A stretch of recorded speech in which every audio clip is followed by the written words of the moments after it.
Good morning student. पिछले lesson में हम लोग ने पढ़ा था श्वसन तंत्र का प्रारंभिक ज्ञान तथा कृत्रिम एवं प्राकृतिक श्वसन क्रिया।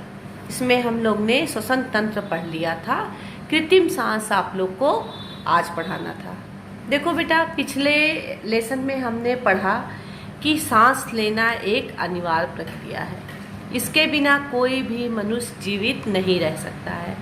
श्वसन द्वारा हम वायु में उपस्थित ऑक्सीजन को ग्रहण करते हैं।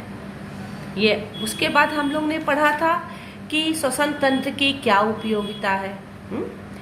और फिर हम लोग ने पढ़ा था श्वसन तंत्र में प्रयोग आने वाले कौन कौन से अंग हैं। फिर हमने पढ़ा था कि फेफड़ों में कैसे रक्त का शुद्धिकरण होता है, कैसे रक्त फेफड़ों का क्या कार्य है। आज हम लोग को पढ़ना था कृत्रिम श्वसन। अब देखो बेटा, कई बार ऐसा होता है कि किसी दुर्घटना के कारण हमें चोट लग जाने से, दम घुटने से, कोई विषपान कर लेने से, या हमारे नाक में गले में कुछ चीज़ फंस जाने से हम श्वसन नहीं ले पाते हैं, हम सांस नहीं ले पाते हैं। ऐसे में अगर व्यक्ति को सांस लेने में कोई कठिनाई होती है, व्यक्ति सांस नहीं ले पाता है, तो हम कृत्रिम श्वसन से ये क्रिया को करते हैं। देखो, कृत्रिम श्वसन की क्यों आवश्यकता पड़ती है। जब कभी हमारी सांस बताए ना अभी हम कि पानी में डूबने पे हैं, और किसी सदमे में एकाएक किसी का सदमा होता है तब सांस रुक जाती है। अनेक ऐसे कारण हैं जिसके द्वारा हम सांस नहीं ले पाते हैं, तो हमें कृत्रिम सांस की आवश्यकता पड़ती है। अब कृत्रिम सांस की क्या उद्देश्य है, क्यों कृत्रिम सांस दिलाया जाता है। कृत्रिम सांस इसलिए दिलाया जाता है कि व्यक्ति श्वसन तंत्र को, व्यक्ति के सांस को उत्तेजित करना। अगर हमारी सांस कहीं फंसी हुई है तो उसे कृत्रिम सांस द्वारा उसको उत्तेजित करना तथा हमारे श्वसन क्रिया को दोबारा जो है वह शुरू कर देना। कृत्रिम श्वसन की कई विधियां हैं। एक है मुंह के द्वारा कृत्रिम सांस दिलाना।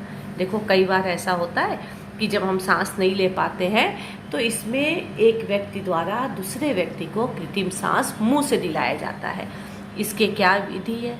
इसमें क्या होता है कि रोगी को हम पीठ के बल लिटा देते हैं और उसके कंधों पे तकिया रख करके उसकी थोड़ा सा उसके मुंह को क्या करते हैं, ऊपर उठा देते हैं।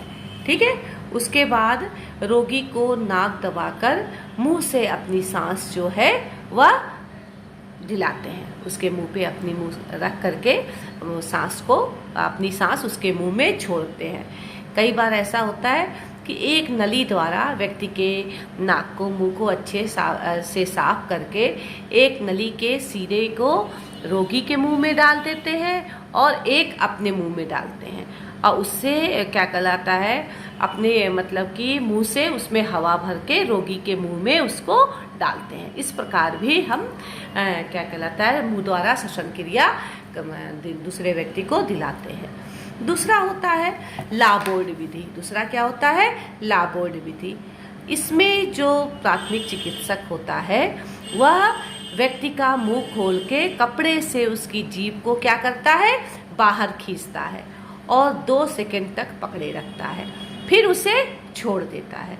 2 सेकंड बाद क्या करता है, फिर इस क्रिया को दोहराता है। इससे क्या होता है कि ऐसे वो बार बार उसके जीभ को बाहर करता है, अंदर करता है, बाहर करता है, अंदर करता है। इससे जब तक करता रहता है जब तक इसकी श्वसन क्रिया शुरू ना हो जाए। इस विधि से श्वसन क्रिया से पसलियों और छाती की किसी हड्डी अगर कि टूट जाए तो हम ये जो है प्रक्रिया करते हैं। सिल्वेस्टर विधि। अब हम देखेंगे सिल्वेस्टर विधि से हम कैसे कृत्रिम सांस दिलवाते हैं। तो इसमें क्या करते हैं, रोगी को हम सीधा लिटा देते हैं। देखिए, आप यहाँ पे चित्र बना हुआ है, चित्र देखिए। रोगी को क्या करते हैं, सीधा लिटा देते हैं और उसके कंधे के नीचे तकिया या कोई कपड़ा मोड़कर रख देते हैं, जिससे कि उसका कंधा जो है, कंधे से वो थोड़ा सा ऊपर उठ जाए। फिर रोगी की जीभ बाहर निकालकर किसी साफ कपड़े से किसी दूसरे साथी को उसको पकड़ने को दे देते हैं, जिससे वह छूटकर अंदर वापस ना जाए। मतलब जीभ बाहर निकली रहे। उसमें तो हम अंदर बाहर करते हैं, इसमें जीभ को एक व्यक्ति क्या करता है, जीभ को पकड़ लेता है, बाहर की तरफ से खींचा रहता है, और दूसरा व्यक्ति जो है स्वयं घुटने के बल बैठ के रोगी के पीछे बैठ जाता है और कोहनी के नीचे उसके हाथ पकड़कर अपनी ओर खींचता है, ऊपर की साइड में खींचता है। घायल व्यक्ति को दाएं बाएं और आगे पीछे ले जाता है। इससे क्या कहता है, और पसलियों को अगल बगल हाथों और कोहनियों से दबाए रहता है। ठीक है, इससे ऐसा तब तक करता है जब तक रोगी जो है वह सांस क्या कहलाता है, उसकी सांस पुनः शुरू ना हो जाए। देखो बेटा, जीभ जब बाहर निकली रहेगी तो व्यक्ति झटके से सांस लेगा। व्यक्ति के क्रिया आराम, हाथों को आगे पीछे, कोहनी को दाएं बाएं करते रहते हैं। इससे क्या होता है, व्यक्ति लंबी लंबी सांस खींचता है, और अगर कहीं सांस रुकी रहती है तो पुनः वह शुरू हो जाती है। अब देखो सेफर्स विधि। इस विधि में क्या होता है, घायल के सभी कपड़ों को हम ढीले कर देते हैं, और रोगी को क्या करते हैं, पेट के बल लिटा देते हैं और चेहरा एक साइड में करते हैं। देखते हैं कि नाक मुंह उसका साफ तो है। अब जो एक और व्यक्ति होता है वह घायल की कमर से सटकर घुटनों के बल कहता है उस पर बैठना चाहिए। वो क्या करता है, घुटनों के बल जो है बैठ जाता है, और रोगी के जो है रीढ़ की अस्थि के ऊपर जो है क्या कहलाता है, बार बार ऐसे प्रेशर देता है। इससे क्या होता है, दोनों हाथों से खड़ा होकर रोगी पीठ से जुड़ करके उसके पीठों पे प्रेशर देता है, दबाव डालता है। इस प्रकार रोगी के फेफड़ों की हवा बाहर निकल जाती है। अगर कहीं कुछ अटका है तो रोगी की जो है फेफड़ों की हवा बाहर निकलती है, प्रेशर पड़ता है तो श्वास जो है पुनः शुरू हो जाती है। अब देखो क्या होता है, अब श्वसन मतलब कि कृत्रिम श्वसन देने के वक्त क्या क्या हमें सावधानी रखनी चाहिए। देखो, व्यक्ति को कृत्रिम श्वास किसी भी व्यक्ति की प्राकृतिक श्वसन क्रिया में तनिक भी रुकावट आते ही क्या करना चाहिए, तुरंत कृत्रिम सांस देना स्टार्ट कर देना चाहिए। पहले कृत्रिम सांस देने के पहले ये देख लेना चाहिए कि उसी हृदय की धड़कन जो है वह शुरू है ना। अगर हृदय की धड़कन रुकी हुई है तो कृत्रिम सांस देने से कोई फायदा नहीं है, और अगर उसे हृदय उसका धड़क रहा है तब हम कृत्रिम सांस दे सकते हैं। उसके बाद से क्या कहता है, अगर डॉक्टर उसे कह देता है ये मर गया है, रोगी मृत घोषित कर देता है, तो भी हमें कृत्रिम सांस देने से कोई फायदा नहीं है। कृत्रिम सांस देने के पूर्व पहले रोगी के नाक और मुंह में की अच्छे से सफाई कर देनी चाहिए कि कहीं इसमें कुछ फंसा तो नहीं है, तब व्यक्ति को कृत्रिम सांस देना चाहिए। रोगी को जीभ पकड़ने के लिए कोई भी साफ वस्त्र का हम इस्तेमाल करते हैं। ठीक है, समझ में आया। अब देखो, तुम्हारे लेसन में दिया है प्राकृतिक तथा कृत्रिम श्वसन क्रिया में क्या अंतर है। तो बेटा ये हम पीछे पढ़े हैं, इससे हमको समझ में आ गया है। फिर भी जैसे प्राकृतिक श्वसन क्रिया सामान्य परिस्थितियों में निरंतर चलती रहती है, और कृत्रिम श्वसन क्रिया केवल उन्हीं दशाओं में चलाई जाती है जब प्राकृतिक श्वसन क्रिया में कोई रुकावट आ जाती है।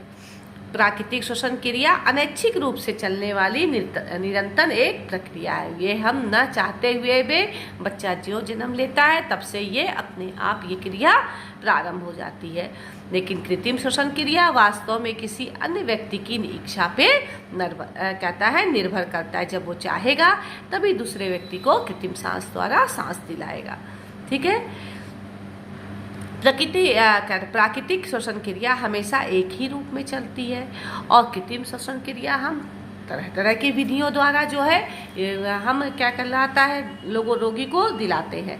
इस तरह से हम देखते हैं कि कृत्रिम श्वसन क्रिया क्या है। तो आप समझ गए होंगे कि जब हम प्राकृतिक श्वसन क्रिया में कोई रुकावट आ जाती है, किसी दुर्घटना द्वारा जल में डूब जाने से कहता है जल में डूब जाने से, नाक गले में कुछ फंस जाने से, या किसी भी कारण सदमा लग जाने से, किसी कारणवश जब हम अपने से स्वतः सांस नहीं ले पाते हैं, तो अगर रोगी की हृदय गति चल रही है तो हम इस क्रिया को पुनः शुरू कर सकते हैं। किस विधि द्वारा? कृत्रिम श्वसन विधि द्वारा।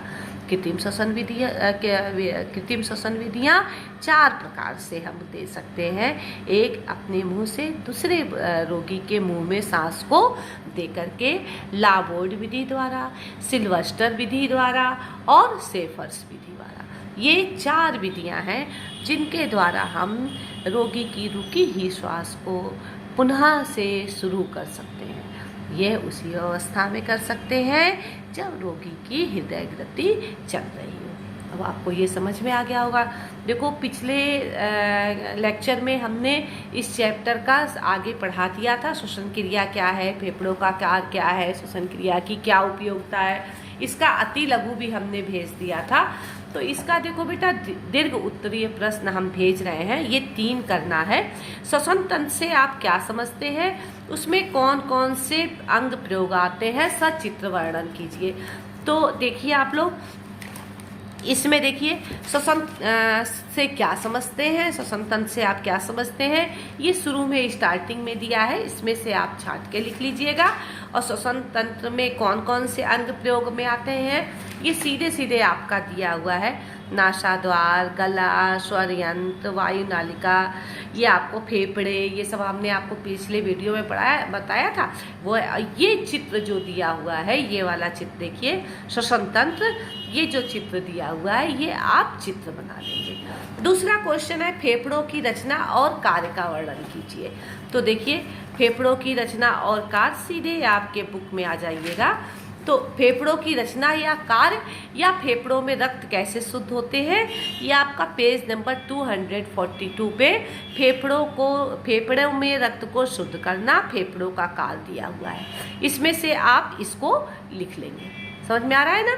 फिर तीसरा है, कृत्रिम श्वसन क्रिया से आप क्या समझते हैं। तो अभी हमने पढ़ाया, मनुष्य को प्रायः भयंकर चोट लग जाने पे, दम घुट जाने पे, पानी में डूब जाने पे, विश्राम करने से, किसी भी प्रकार से सांस लेने में कठिनता आने पे हम कृत्रिम श्वास द्वारा श्वसन क्रिया दिलाते हैं। इसको हम कृत्रिम श्वसन कहते हैं।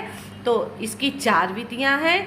एक, मुंह द्वारा कृत्रिम श्वास, ये इसमें से जो समझाया है ये, और दूसरा लाबोर्ड कहता है विधि द्वारा, सिल्वेस्टर विधि द्वारा और सेपर्स विधि द्वारा। ये आप 4 विधियां लिख लेंगे। ठीक है।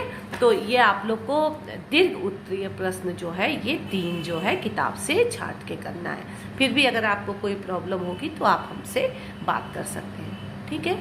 Thank you.